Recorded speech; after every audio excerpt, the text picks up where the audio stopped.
এখন খাবো হচ্ছে আলুর পকোড়া। বাড়ি আসলাম কিছুক্ষণ আগে, চুলের অবস্থা কিছুক্ষণ আগে। তো বাবা বললো যে আলুর পকোড়া বানিয়েছে, ভালো হয়েছে। তুমি কি তোমার চাট মশলাটা দিয়েছো? গরম গরম আরো ভালো লাগতো। গরম না আমি যখন খেলাম তখন একদম ড্যাম নরম হয়ে গেছে। কেমন যে চালের গুঁড়া দিলে একটু মশলা থাকে, চালের গুঁড়া নেই। সুজি দিতে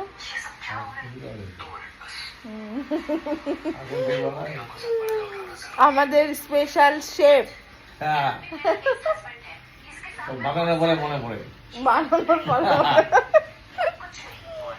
না ভালো হয়েছে। কি কি বানিয়েছে বলি তোমাদের। বাবা খাতে তো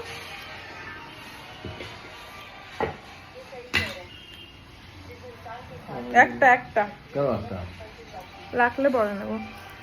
কি কি বানিয়েছে হ্যাঁ আমি বলি তোমাদের। একবার বানিয়েছে, সবার প্রথমে কি বানিয়েছিল, ও যেহেতু না না যেহেতু মা বাবারা হচ্ছে চাট মশলা খেতে পারবে না বাইরের, সবার প্রথমে চাট মশলা বানিয়েছে আর সেটা টেস্ট করেছি আমি। একটু হ্যাঁ একটু মেথিটা বেশি পড়ে গেছে, সে কারণে তিতা হয়েছে। কিন্তু যখন আবার নেক্সট টাইম বানাবে তখন তো ঠিক হবে। প্রথমবার তো কোনো জিনিসই ঠিক হয় না, তো এক্সপেরিমেন্ট হয়েছে, তো নেক্সট টাইম ঠিক হয়ে যাবে।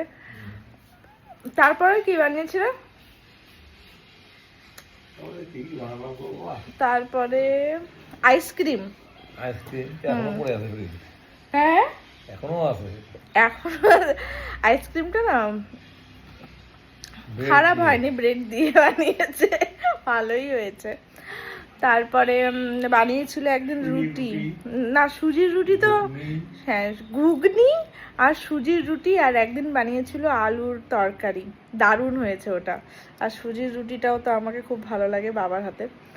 তারপরে একদিন না নর্মাল রুটিটা কি জানি কি করে বানিয়েছে, ওটা ভালো হয়নি সত্যি কথা বলতে। ওটা হ্যাঁ জলের মধ্যে আটা দিয়ে কি করে বানিয়েছে জানি না। যাই হোক মাঝে মধ্যে কিছু কিছু নতুন নতুন জিনিস বানানোর খুব ইচ্ছে করে বাবার। আজ বানিয়েছে এটা আলুর পকোড়া, ভালো হয়েছে এটা। সবজি মশলা আছে, আর সম্বর মশলা আছে, তারপরে কালো জিরা আছে, আর জোয়ান আছে। এটা ভালো হয়েছে, কিন্তু তোমার হচ্ছে ওটা যেটা রুটিটা না সত্যি ভালো হয়নি। তারপর শোনো না, আমি মা বাবা তিনজনই খেতে বসেছি, আর সেদিন হচ্ছে অভিষেক আসবে একটু লেটে, মানে ওর একটু লেট হবে আসতে, তো আমরা খেতে বসেছি। মা তো নরম রুটি খেতে পারে না, আর আমার নরম রুটি শক্ত রুটি চলে যায় আর কি, আমি খেয়ে নিই। কিন্তু সেদিনকার রুটিটা আমি খেতে পারিনি, মাও খেতে পারেনি, আর বাবা খেয়েছে। তারপর মা বললো যে রুটিটা আছে ওটা তুমি সামনে আমাদের বাড়ির সামনে কয়েকটা কুকুর থাকে ওদেরকে দিয়ে দিতে বলেছে। তারপর বাবাই দিয়েছে, আবার বাবা দিয়েছে, ওরাও খায়নি। বাবা এসে বলে এই রুটিগুলো কুকুরগুলোও খেলো না। বলে কি বলবো, এটা হচ্ছে বাবার ডায়লগ, কি বলবো। ওই রুটিটা খাইনি বলে। ওটা তো মিষ্টি জলে গলে গলে শেষ। যাই হোক ভালো ভালো জিনিস বানায় বাবা। আর হ্যাঁ অনেকেই তোমরা জিজ্ঞেস করেছো না যে সুজির রুটিটা বাবা কি করে বানায়, আমি ওই রেসিপিটা না তোমাদেরকে দেবো। জিজ্ঞেস করেছে হ্যাঁ, যেদিন আমি বাড়িতে থাকবো।